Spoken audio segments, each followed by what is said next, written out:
right, guys. Before I get started, I just wanted to say this is going to be Trading for Life's first podcast. I'm excited, but more important, I'm excited to have you as my first guest. And I mean that because, I was thinking about that. I don't think there's anybody who I could want to pick for my first podcast, but Jesus. But then I'd be dead, and he's probably gonna break me off a little bit for what I did hanging out with you. But I'm just being serious, man, because I know what you're about. I know you are as a person, and I don't think there's another better person than to have you kick off my first podcast. So I really, really appreciate that. I know you got a busy schedule, and I think it worked well with your schedule, or you can make this happen. So I really appreciate that. Yep, I mean absolutely. That. All right, guys. A lot of you guys probably know who Percy Knox is, but there's a lot of you guys that follow me that don't know who this guy is. We've known each other for 44 years. Yep. And that's a long time. but it seems like it goes quick though, huh? It does. It does. And tonight we just want to just share some of his achievements, but more important, just talk about you as a person, as a family man, and to and the good thing, I've watched you grow and evolve, and we're going to get a lot into that. But I just want them to know who you are and who you are as a person and where you're going in your future. Because I think I really like what you're doing. And like I said, it's just to watch you go into this next chapter of your life is really exciting. And it's really inspiring to me. Thank you. And we hope that people get some things out of it, which I think they will. You have anything to say real quick, though? Yeah, no, I really appreciate this opportunity to come on to this show. You're one of my best friends in the entire world, and I love this opportunity to spend some time with you and to really even talk about what you're doing. Right, you've done a lot right. With your life, and especially around this Training for Life business model that you have. It's been very inspiring, and I really have enjoyed watching you grow as a business person, and as a person of faith, and as a person who really has taken a passion for his life and turned it into a business. Appreciate that. Yeah. Even though I want this to be about you, but I appreciate that. I really appreciate that. Thank you. Thank you. Okay, so here's what it is. His name is Percy Knox, and born in Lancaster, California. Well, Edwards. Edwards. Okay. Yeah. Lancaster, California, and you graduated. You went to Antelope Valley High School. That's correct. Graduated in 1987. Yep. Okay. And then you ran track. And let me go over, I was looking like too, his achievements, we don't have enough space on a video because he's so much he's did. So I've just highlighted a few things. But let's just start with high school. You ran track. And in 1986 as a junior. Yeah. Okay. You California State runner up in the long jump. Best jump was 23.5. Yeah, at that meet, my best jump for the year was 24.3.5. 24.3.5. Yeah. In high school as a junior. Correct. Okay. And then in 1987, you were in the long jumper in the nation California State Championship in the long jump. Best jump was 25.5. Correct. 25.5. Right. And then the legal was 26. Yeah, that was wind aided. Wind aided. So what does wind aided mean? Yeah. So if the wind is over what is registered at 2.0 miles per hour, then that is considered a wind aided jump. Wind aided jump. Yeah. So if it's above that number, then it's a wind aided jump. Okay. Yeah. Okay. Cool. And then those things and those achievements got you a scholarship at the University of Arizona. Yep. Wildcats. I need to make that very clear because if I said Sun Devils, they'd probably... Yeah, it'd be a problem. It'd be a big problem. So make that very clear. Yeah. So you got a scholarship to the University of Arizona. So before we get into that, what made you go into track? Well, my dad was one of the best masters level track and field sprinters in the mid to late 70s and early 80s. And interesting enough, it wasn't like I was really all that interested in track until I got into high school. when I got into high school, I felt like I was a little bit too small to play football anymore, and that's what I really grew up doing.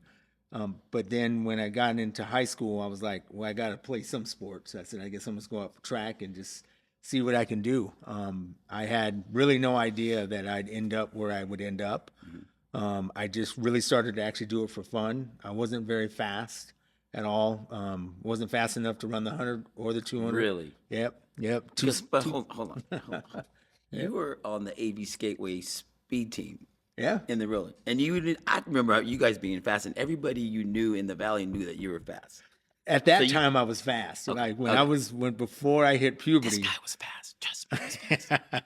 before I hit puberty, I was pretty fast. Once I hit puberty, I went through a slow period. I went pretty fast puberty too, bro. No, the truth. Yeah. Okay. So your dad introduced you to track Yeah. and long jump, or just you were just trying it out. I actually, like I said, I was too slow to run the 100 or the 200, too scared to run the 400. I saw some guys going down the runway and jumping into a pit, and I thought, I got to do something, so I'm going to try that and the triple jump. And that's literally how I became a long jumper as a freshman. Okay, did you know because I think sometimes when we know where we're supposed to be or this is something that I like, was there a specific jump? Was there something that you felt that you No. just knew, you know what, I think I can maybe do something with this? That Was there a definitely didn't. defining moment? Yes, there was. It wasn't until my sophomore year. I did not jump very far my freshman year. Okay. I was like probably fourth or fifth on the team Mm-hmm. my freshman year. But then my sophomore year, I went to a dual meet at Hart High School, and I jumped 22 feet 6.5 inches, Okay. which at that time I broke the JV record at our school, and I actually was one of the top jumpers in the Southern Cal section as a result. And that's when I think I realized that I could do something because I jumped basically 4 feet from freshman to sophomore year. I Wow, so there improved was by a 4 feet. big growth spur on that. Yeah. Nice. Okay, so then you knew, and then did you feel like, okay, this is something that I want to do for the next? Yeah, well, I think at that time I kind of realized that there was at least a shot, right? That I could compete at a higher level. Not sure how high. I think that started to kind of kick in deeper my junior year when I jumped 24.3 because I did that pretty early in the season. The main reason why I ended up being a runner-up at the state championship was because I broke my collarbone 1 week before the Arcadia meet and was out for 6 weeks. How'd you do that? I was riding a bike, just trying to do a little bit of extra cross training. I went over a dip. The bike or the wheel fell off, and I fell over the handlebars, and I could have broke my neck. I was lucky that I only broke my collarbone. Okay. So I was out for 6 weeks. I just made it back for the league meet, and then I just had to try and work my way back into shape every week, going from the CIF prelims, CIF finals, the Masters meet, and then the state meet. So I took second in every one of those meets and ended up second in the state. So you succeed. You over what you thought you were going to do. You superseded that. Yeah. And how did that make you feel? Man, I felt great because, my dad thought that I was done for the season. And I took that as a more internal motivation. I remember that. Yeah. And so, I really worked hard and just did whatever I could to try and make it back and was able to do it. Wow. Yeah. I think kids need to know that you can turn your setback into a comeback. Yep. And you can prove the people, the doubters, if you really believe in yourself. And you did that. And like you said, you thought that you weren't fast enough and you weren't tall enough. Yep. So you use that as a motivational factor to get where you need to be. And before I go to the next one, I think that's where that probably, as we go into your journey tonight, is why you became at the level that you're at. That mindset probably started younger at that age. Would you agree I would with that? agree. Yeah. Nice. Okay. So let's keep this journey going. So then you get to college. You want to talk a little bit about your first year in college at University of Arizona, and you Yeah. got a scholarship. Oh, real quick, how did that make you feel when you got that scholarship? Felt really Ooh, good. It felt good. There were a lot of schools that wanted me, being the best long jumper in the nation after my senior year. And so, but interesting enough, I didn't take my grades very serious. So I was in trouble. Like I had to really strain and struggle my senior year because even after I jumped my 24 feet in my junior year, I still really didn't think I was going to actually go to a university. I thought I was Right. going to end up going to the junior college Right. and competing for my Right. dad. Right. But then as the year went on and it looked like there were going to be some serious colleges coming after me, I had to like really cram. And I got my GPA up a little bit, and I had to take the SAT twice, Ooh, right, to I like. just even qualify. Okay. So, it was definitely a bit of a strain, and I put myself in that position. Mhm. And, I should have learned from that, but I kind of took that same mindset into college, and we can talk about Oh, that we as took it too. definitely for sure. We took it into But summers. yeah, I mean, it was yeah, it was definitely a exciting time, and again, to be wanted like that, and to go on these official visits were really cool. That's great. Um, I'm sure you shared that with your family too, right? Oh, they know. Oh, they already know. Okay, good. Okay, so you get to college, and you want to just wrap off a couple of the things that you've accomplished Yeah. that So you really feel like this. yeah, Good yeah, job. Go ahead. yeah. I think being a Pac-10 champion, did that in the 4x1, NCAA runner-up in the 4x1 And this was what year again? 1990. 1990. Okay. Yeah, four-time All-American. Um, Pac-10 Athlete of the Week a couple times, which is pretty big. One of my most important accomplishments, though, was they had an award at the University of Arizona called the Willie Williams Award, Mhm. and it would go to the person who was a high caliber athlete, but also a high caliber student. Mm. And as I said, I didn't really take my grades that serious even when I got into college. So much so that I had to go on probation after my sophomore year because I had a 1.8 GPA. And it was at that point in the summer here in Lancaster that I got the letter. And I was completely scared at that point because I did not want to stop running. I was actually one of our best track and field athletes at the time, and I did not want to lose that. So over the summer, I figured out in that 1990 summer or 89 summer, I figured out that I needed to create a plan. So from that, I started to look at goals, and I had long term, medium, and short term goals Mhm. that I then created for myself. And from that, I went from a 1.8 GPA to a 3.6 GPA in my major, and I got my total cumulative GPA all the way up to a 2.7. So by doing that and having that 3.6, I ended up winning the Willie Williams Award my senior year as the best athlete on the team and as the best student combination. And so that's one of my biggest achievements.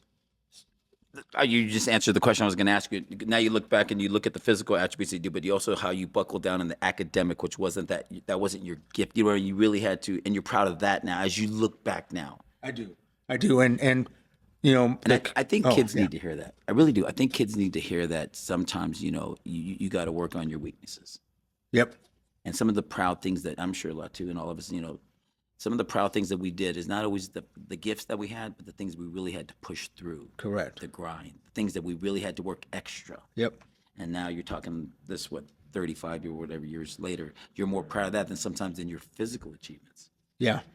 And I think kids and people need to know that, you know what I mean? Yeah, and one of the most impactful quotes that was given to me by Coach Harvey, who was still the head coach of the U of A track and field team. I was actually his first athlete that I recruited to the U of A. He told me, he said, "Look, if you want to be world class, you can't just be world class at what you do physically. You've got to be world class in every aspect of your life, or it's not going to work." And that really, Ooh, that really got me. mindset, yes, Yep. Yeah. that mindset. Yep. Yeah. And That helped me. and you grabbed onto that nugget. Correct. So you had the nuggets in high school, and then you got and the people who you surrounded yourself with, the good Correct. coaches. And Yep. we'll talk about Daryl. Daryl was a coach of yours, right? Yep. Yep. What was Daryl like? And let's talk about Daryl. Daryl. He was your Yeah. train- So Daryl Leto, who was a strength coach, assistant strength coach at the University of Arizona, He had participated in track and field at Cal State Hayward, back in the early 80s. We just took a liking to each other. I remember that. He had never coached a professional athlete, and we decided as a team, me and him, to really focus on trying to see if I could make it to the Olympics. So we started that journey in 1992 after I had attempted to try and make the Olympic team in 92. I didn't even qualify. I just, again, was at a point where I needed to make the change, and that's when I made the change with him. And we started that journey together, and it was pretty incredible. So over the course of, a 5-year relationship, I ended up winning the U.S. Olympic Festival Championship in 1993 and 1994, which then set the stage. Getting ready to go to, right. Yep. So that was your post. Yes. Gotcha. And that's perfect. That's a perfect transition because that's what I want to talk about. So then after you graduated, Yeah. you got your diploma. Yes. Okay, yes. You graduated, Yes. you did all those things, and then you went into the Olympic Festival champion, and then in 1995 it was the 5th best long jumper in the world. Yep. And then the best jump was 27.2.5. That's correct. Okay. And then what was the next ones that you have? Yeah. So at that point, I really thought Now this is that- after college. Correct. Okay. Correct. So after the 95 season, I really thought that I had a legitimate shot of making the team. The issue, though, was that I started to get micro tears in my Achilles right at the base of my heel. And it was on my takeoff foot. And so all through that 96 preparation year, I had to I struggled with a lot of pain. And it was just something that was always in the back of my mind.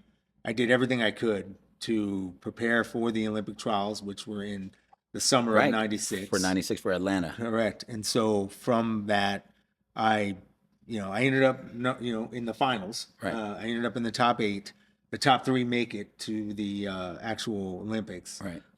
So it was pretty much after that. I tried for one more year, but pretty much after that, I was done. Well, Percy, I got to take a little bit of responsibility because that's when we were having those summers when you came in town. Yeah, those were 91 and 92. That was before I made the switch. Percy, if you wouldn't have hung out with me in those couple of years, you probably would have made it to the Olympics. That's when the distractions. Those are early on, though. Thank goodness. Thank goodness. I remember thinking when you had to go back to college that this probably might have set you back, dude. Because we turned. Now here's where now we get to chop a little bit. Here's when we were like taking things to another level.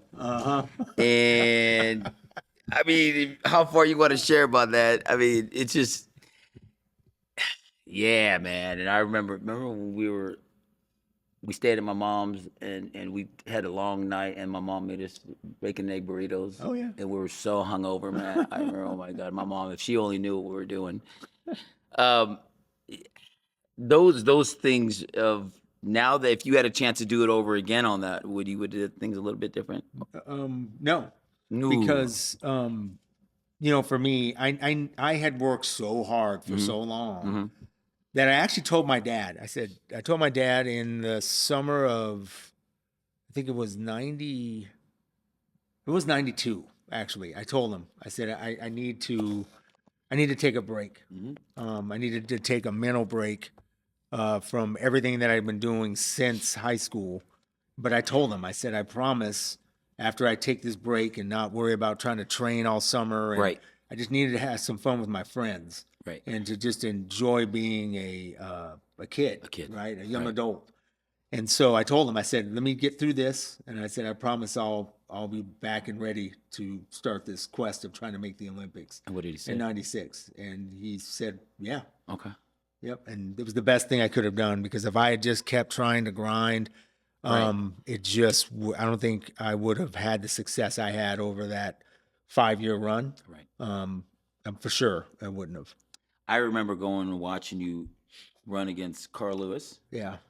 and that was at the Mount Sac Relay. Yeah. It was the first time I ever jumped against him, and he beat me by like 3 I remember inches. that. I Yeah. remember that. That was the cool things that watching you go. I experienced a lot of that, and experienced how dedicated you were. I remember like even that one summer that you came, dude. Your body was jacked because you were so dedicated. You looked like a Greek god, dude. I remember that. And I think forced me to go into the gym. That's probably why I started exercising. Too bad I don't look like that now. Yeah, I looked in the mirror the Brutal. other day.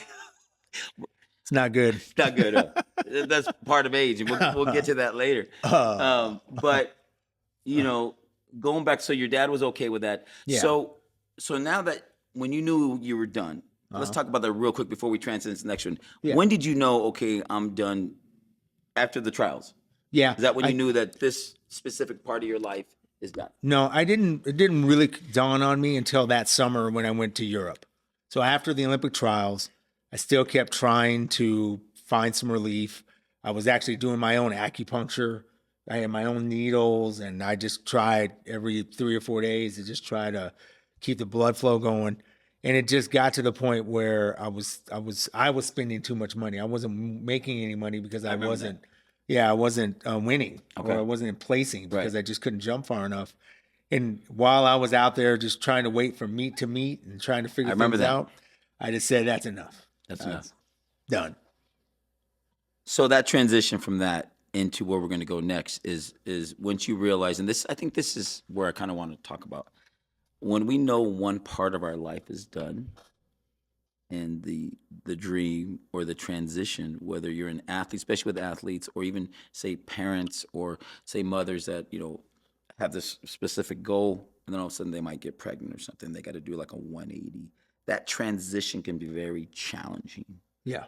And let's talk about the transition from athlete, I'm going to do this, to now I got to get back to the real world. Yeah.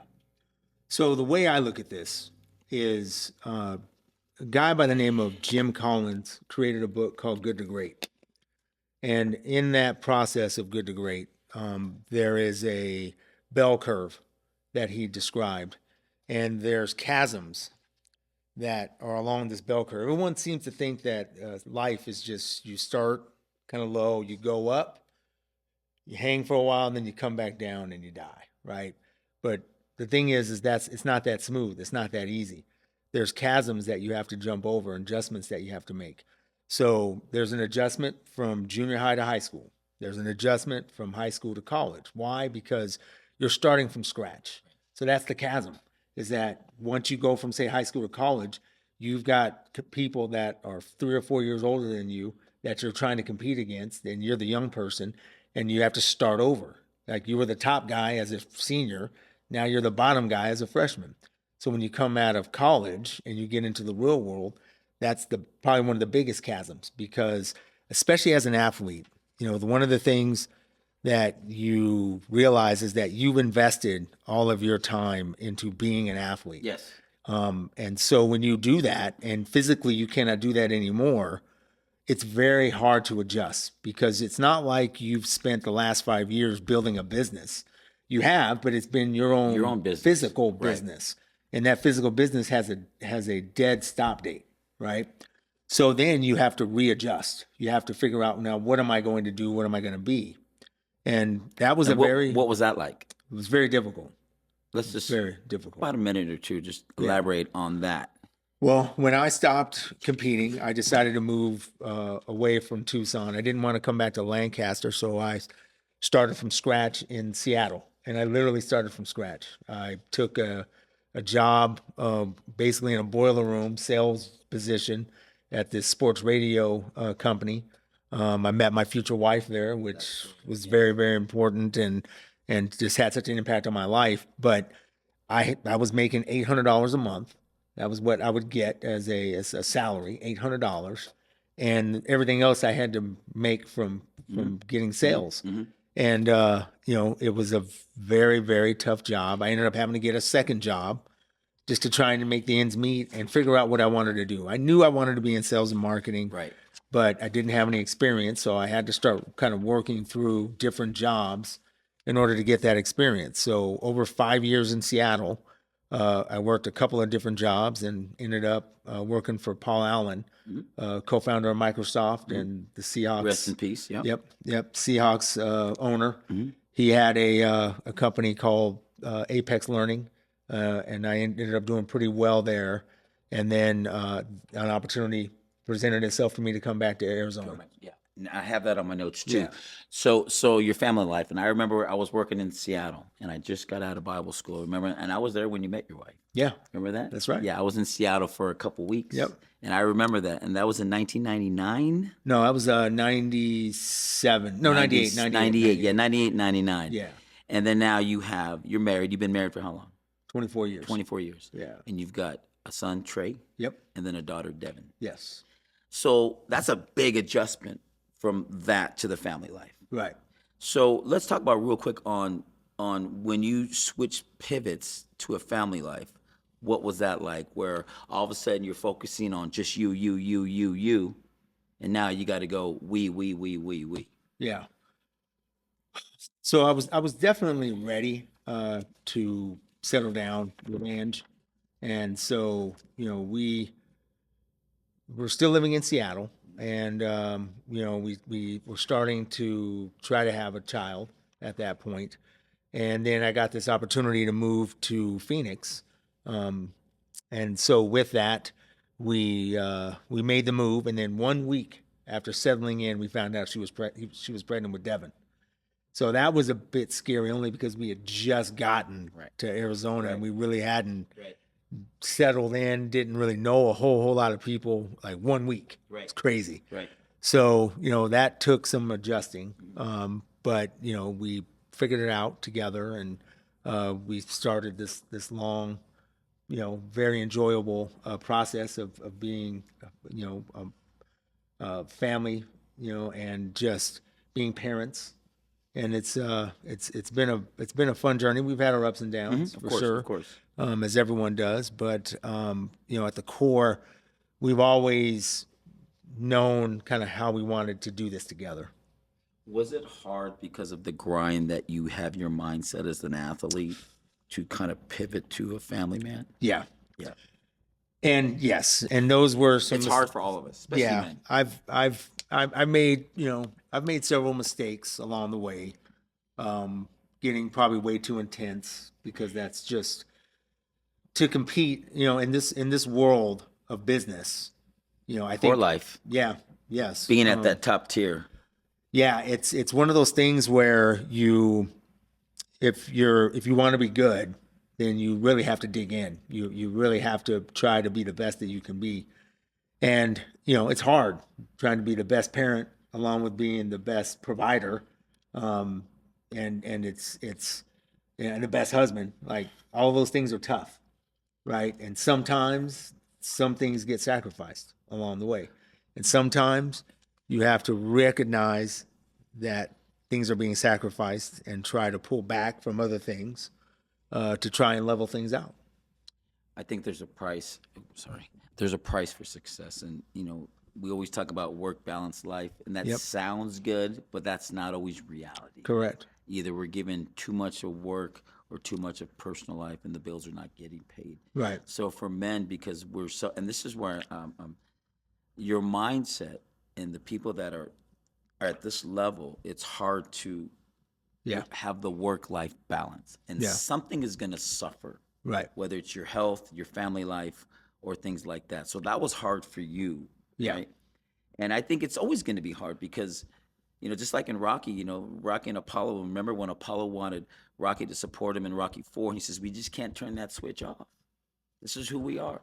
Right. And it's very hard to turn that switch off from who I was to now I have to. So I think that is a transition, and that takes time, and hopefully that looks like you figured it out, but some people don't figure it out. Right. Some people pick their whole career or their whole, and, you know, so that was good that you got a chance to pivot. Right. And that took, I'm sure, a lot. It did. You know, now that you have kids, how hard is it to train? Because Trey's in sports. How is it like being on that other side? Yeah, you know, Speaking both of the kids. Yeah, both Of both, your mindset, and how, you know, it's tough love. It's got to get it done. It's rise and grind. Yeah. It's Yeah, I think you know, both my children have been very successful in their given sports, and what I really tried to do was create really sustainable shortcuts. I tried to make sure that mistakes that I made were things that that they didn't have to repeat. Because of the fact that I worked for a company called Athletes Performance that really took a holistic remember that. look at training, that allowed me to take a lot of their building blocks and assets and apply those with my kids so that, again, there would be certain mistakes that they wouldn't make, right? And just whether it's recovery or whether it's stretching a certain way or doing certain things, I was able to at least impart that knowledge to them at an earlier age, so that, again, from a performance standpoint, they could stay at a pretty high level, and they've both been able to do that. Okay, so what's the hardest part about being a parent? I think the hardest part is just trying to understand your kids. Your kids aren't you as much as you want them to be you. They've got their own individual personalities, and you have to mold some of the things that maybe you have as a mindset. You have to mold it to what they can handle, because some kids just aren't built the same way that you were built, and especially if we grew up in a time as Gen Xers where Tough love. feelings weren't really something that was available to us. And there was a lot of time No, our that we parents didn't spent play. alone in the house while our parents were working. Right. So there's a different mindset. There's a different like mindset. Our kids get everything. Right, right. They nowadays. do. They get everything. And we got very little. It was like Lord of the Flies. Right. I mean, but it worked Correct. It worked for us, man. because now there's more distractions. There's Right. the phone. There's all these other things. We didn't have a lot of. We didn't have cell phones. We didn't have internet. We had that phone with the cord Yep. and the ring, ding, ding, ding, ding, ding, ding, you know what I mean? You get the busy sign. Now they got so much, but also they have a lot of tools that they can use. They do, but I think one of the things that my wife and I have tried to do is we've tried to give our kids a little bit more of a Gen X mindset, Yes. from the standpoint of just you've got to grind, right? You've got to know and understand who your friends are. You got to know and understand like what you're accountable for. And it's and when I say a Gen X mindset, I mean this isn't everyone's mindset, but like I think nowadays, depending on again how you grew up, if you use some of those same disciplines, it's definitely something that sets kids apart nowadays. I really do. I think that there's, if you can provide a little bit of that tougher mindset that, you can't quit. If you're going to quit, you got to wait till you're done with this season. You've got to just have Teach them to finish what they start. Correct. Yeah. And those Yeah, were yeah. things that we had to do as had to. kids. And so I think, that's one of the things that my wife and I really focused on with our kids. And I think it's really benefited them now. Okay. So, And another thing, I sometimes we don't think that our kids are listening, but they really are, and you don't see that till later. You don't see the fruit till later in life because you think they're courtesy on you, and then the next thing you know, you talk to them 5 years later. Oh, Dad, I remember when you said this. Or I remember when you said like, oh, you're actually listening. Just like we didn't. We listened to everything our parents said. right. Didn't act on it. No, we didn't act on it, but we listened, and then those little nuggets that I know you've given your kids, even the conversation we had over the weekend, Yeah. they're listening, and you've imparted all your wisdom, and at the same time, it's hard for us as parents to watch them fall, Right.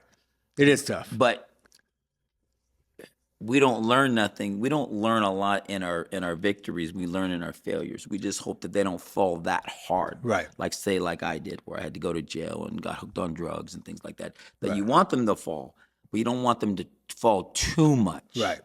But they have to fall. Right. Because you've learned. Would it be fair to say that you became a better athlete, a better father, a better parent, a better husband on the mistakes that you learned from? Yes. 100%. There's no question about it. Like if everything was easy, then it would make for, I think, a terrible life. I think that I look at some of the times that I've really had to dig down deep, right? Whether it was as an athlete or actually as a business person. There's been times where I've been faced with overwhelming circumstances and I've really had to tap into kind of that underdog mentality that I've had, and it's one of those things that I just developed over time, being smaller, right, That's and what and to say. just being in that situation. I always had to prove myself. I See, think same with. I don't know if that's a short thing, man, or a Mexican thing. I don't know, bro, no, or I'm with a you. brother thing. Yeah, But dude, we've it's always had to play the underdog. correct. When I played sports, man, I was the little lefty. Right, I was a right. little Mexican on the hill, looked like Fernando Valenzuela. That's right. But you worked. Yeah, it worked. But we always, my dad said, son, you're gonna have to work extra hard. Correct. You got to work That's twice as hard as everybody else exactly. because you're too short and you don't throw the ball hard enough. And I took that mentality. Yep. And like you said, sometimes it paid off, sometimes it didn't. But I think sometimes it's good to have that underdog mentality because you're not. You got to work, Right. and you got to grind, Right. and you like Kobe, and all those people. If you study them, they always thought they were the underdog. Right. Tom Brady, Right. but Tom Brady was the underdog. 199th in the Right. draft, and look Right. what he did. Right. His scouting report was ridiculous, too Right. too slow, not accurate, and now what he did, dude's got 7 rings. Right. So I think that's a good thing on that, and watching you grow from that and taking those nuggets. And this is where I wanted to go on the next part. Sure. Where you're at now and where you're going, what has helped you on a small to a big scale? Yeah. Well, interesting enough, it wasn't until I was 33 years old that I really started to begin to understand what my passion was, which is working with professional athletes. And having that opportunity, especially having been a professional athlete, I had no clue on what it was like to try and sell professional athletes anything. I was in the technology world selling education products, right? I was the furthest away from working with professional athletes, even though I was one. But I took that challenge and I really felt because of what I had done that I could impart some knowledge to these future athletes that were training at Athletes Performance to get ready for the NFL Combine, guys that were rookies in baseball. So, as I started to get into that culture, and Daryl Leto was one of the coaches at Athletes Performance, it became very clear to me my passion over the last 22 years has been working with professional athletes on a couple of different levels. And because they respect you, they relate to you.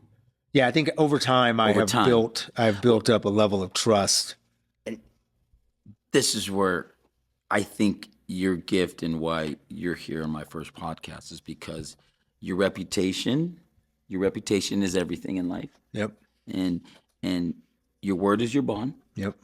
And I've lived it and seen it in the 44 years that we've hung out, is that's hard to find. Yeah. People can blue sky you and tell you, I get you this, I get you this. And when you're dealing with athletes and entertainers, they're getting sold all the time. Somebody's trying to sell them all the time. But it's a trust and a relationship that you've built because this is who Percy is. And I think and once you're in because people have to feel safe and they have to trust you.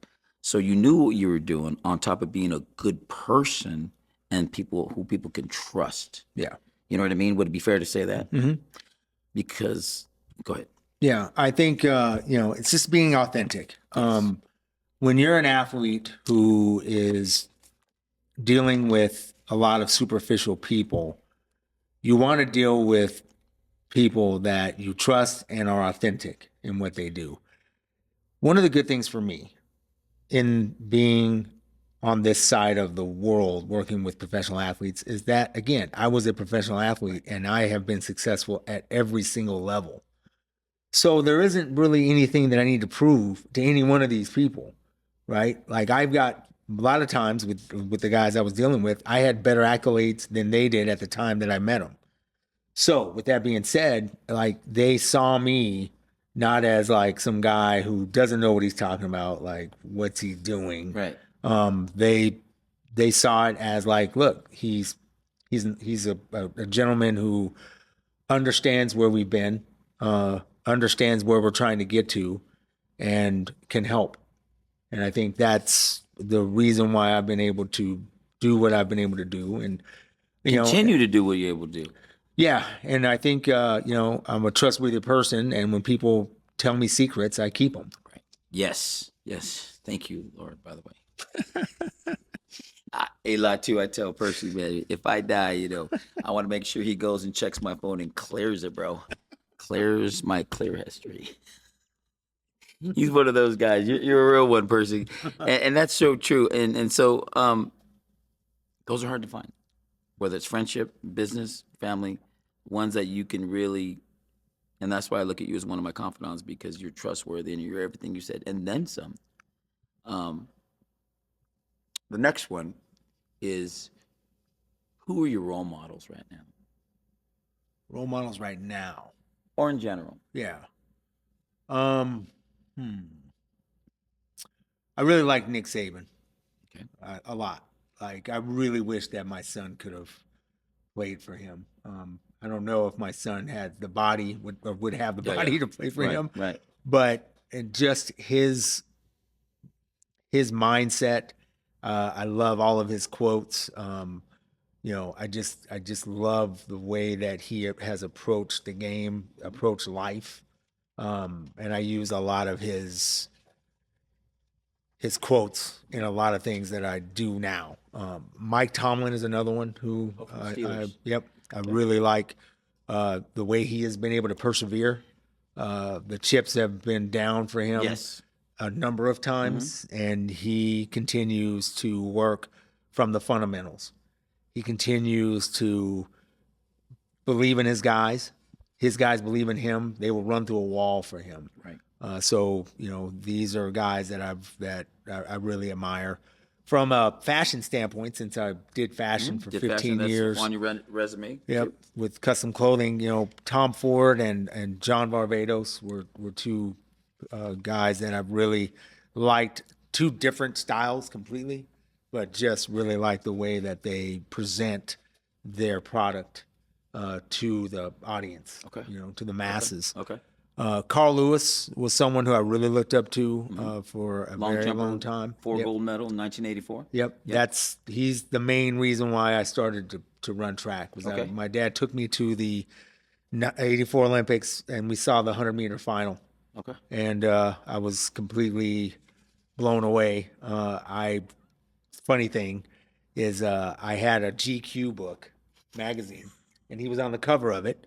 He was on the cover, and I picked the wrong time to do this. I went up to him when he was talking with his coach and asked for an autograph, and he basically took the pen and he just kind of did this thing, and I had to like fill it in to make it even look like an actual signature, and I was so mad. Right. So I told myself at that moment in time, I said, if I get the chance to go against him, and I wasn't even a long jump or anything. I just said, if I get the chance to go against him, I'm gonna beat him.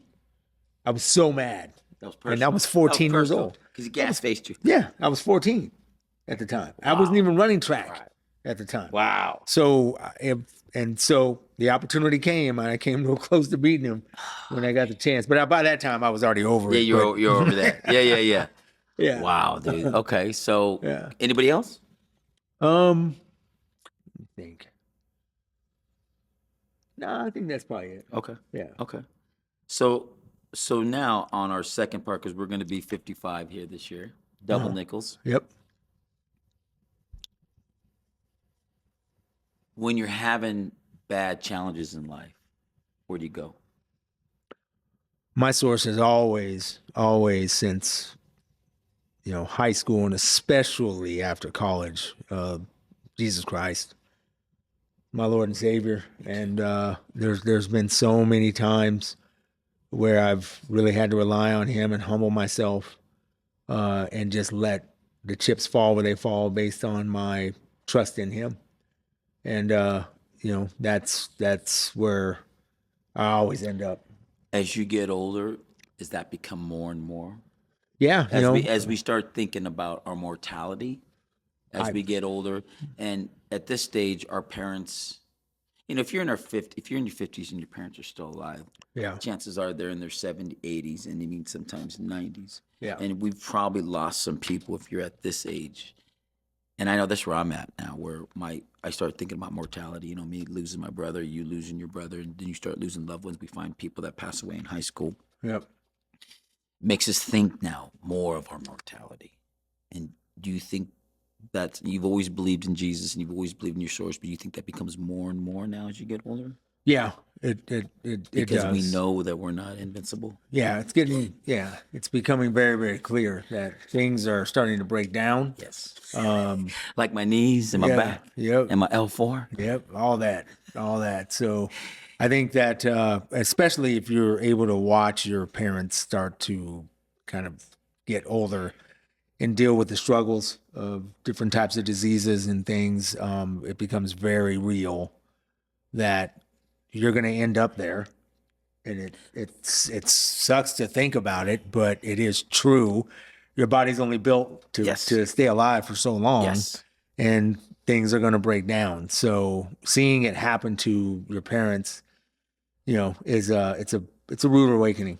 Time is undefeated. Yes. We don't get out alive. And I think that's where I'm at with you, and this is why I was excited about you coming in here. And as you get older, you want to appreciate the people who have been in your life, Mhm. because there's not a lot of them that you can really call a friend. We have a lot of acquaintances in life, but ones that you really count your friends. And as you get older, for me, that's where I'm at, Right. where I'm just appreciating all the little things. And as my daughter's getting ready to graduate this week, all these moments in life, man, you're like, wow, I just remember when she was like 3. Right. And now it's like, it's weird where 10 years ago, I'm not thinking about that stuff. Right. But now I'm thinking about that. And Yep. life is always constantly reminding us Yep. how short it is. And when somebody passes, I really think that makes us say, do I need to change something about my life? Am I good? Do I need to go call somebody and make peace? Do I need to make peace with my friends or family or whatever? And those are those little things that changes. Right. And at the same time makes me more appreciate, like even us hanging out this weekend, dude. I appreciate those little moments, and laughter, dude, is so much medicine, bro. And there's times where I'm talking to you and I'll talk to like Alan Cox, and I'm literally in fucking tears because he makes me laugh that much. And no matter what I'm going through, dude, I can just listen to him. Hey, dude, take it easy, man. You're short. All right, hop in my pocket. He does those things. And I'm literally in tears, Percy. Or you or T-Bone were telling stories like this weekend, dude. I'm literally in tears. Yeah. And to me, it's therapy. It's free. Right. Just like the grace of God, it's free. So this is where I'm at, and that's why I kind of want to share where you're at in your life and where you're going. Yep. Before we go have a little bit of fun, is there anything that you want to share? Well, I think As we wrap this up. Yeah, I think that again, when you look at life and you look at what we're trying to do at this stage in our lives, it's all wrapped up in, like what you said. It's about moments. It's about opportunities to have fun. Yeah, it's about opportunities to really truly enjoy life, because we've worked so hard, and the problem with the way our society is now is that you work so hard to then get to a point where it's very hard to enjoy it because your body's Yes. broke down. Yes. And it's tough, right? And it's an upside down system, but it is what it is. And that's why you've got to try and do the best that you can to stay healthy. You've got to try and do the best that you can to keep a strong mindset. And you've got to try and just keep your body intact, so that you can, in those short moments of your life, be able to enjoy things and just know that things aren't built around money. They're not built around status. They're built around experiences. Right. And one of the reasons why I build Training for Life is your mind, your body, and your soul, and I think they're all connected. Yep. And some of us are maybe strong physically, but we got low self-esteem, or we're not attracting the right people because our self-esteem is down. So we need to work on the spirit and our emotional part. And then there's also people that are very spiritually strong, go to church, but they got diabetes. Right. And I think you're at your happiest, or at least I've been my happiest, when my mind, my body, and soul is all flowing at one. Yep. And now, like with Training for Life, and if you see the people that come train, you watch our videos all the time. Yeah. I look at it as not performance now, like when you're younger, but more of Yeah. maintenance Yep. of having these people work out so they can go spend time with their grandkids or get their chores done. All the quality of life Yes. in this lifetime Yes. is the most important thing. 100%. Because that's what I've realized, that, when you're working on your body, you just feel better, you got more energy. Or, when you go to church, or you spend time with God, you don't need to go to church all the time, but you spend time with God, then your soul's filled. And then, when your mind is strong, from pushing past the limits and, things like that. So I've always been my happiest of trying to find the balance, but the balance is hard sometimes, because sometimes you're busy where you can't get to the gym, Right. or sometimes you're busy, you can't work on your soul. So I think we're always at our best when all three, the mind, the body, and the soul, are all flowing together. Yep. And as we get older, our physical body is going to decay, but our soul is going to be gone. I mean, it's going to go with us after we leave here. Right. So the body's important, but the soul's more important, in my opinion, at this stage, as you see. So yeah, I mean, you're so right on that person. I love your perspective. I'm trying to think if there's anything else to share with you. I can't wait to watch what you're doing. Oh, real quick, what are you doing right now in your career? Oh, so after 6 years of doing the professional training, sales and marketing wise, with Athletes Performance, I've made the transition kind of back into the performance side of things, working for a company called Origins. So Origins is the world's largest mesenchymal stem cell treatment center in the world. And we're based in Panama City, Panama, where we can do these types of treatments. You can't do these in the United States just because of some different, FDA regulations. It's not regulated yet. Yes, but it's a really potent type of healing. And so for professional athletes who have orthopedic injuries and want to speed the recovery up, or if they are just looking to reduce down the amount of inflammation that is in their body from competing, then this is a rich source of product that can help them with that. I wish it was something that I had could have used back in the mid 90s. Right. I definitely would have been able to jump a lot longer. So it's been fun, really starting this new business. We've been open for close to a year. We also work with autoimmune diseases. So anything that has to do with inflammation, these types of stem cells attack and try to reduce it down and try to regenerate those areas. So it's great to be able to have hope for people who And you've are had looking treatment for on this. this. I'm about to, actually. Okay. Yeah, here next month. Okay. Yeah.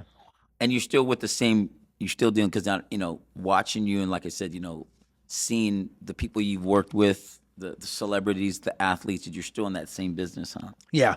And I think, again, this is where I This is want where to you're supposed to stay, be. for the rest of my life. So I'm hoping that this is going to probably be my last run. Yeah. Especially because this is actually something that I can use for my own body And it try to have the fountain of youth and Yeah.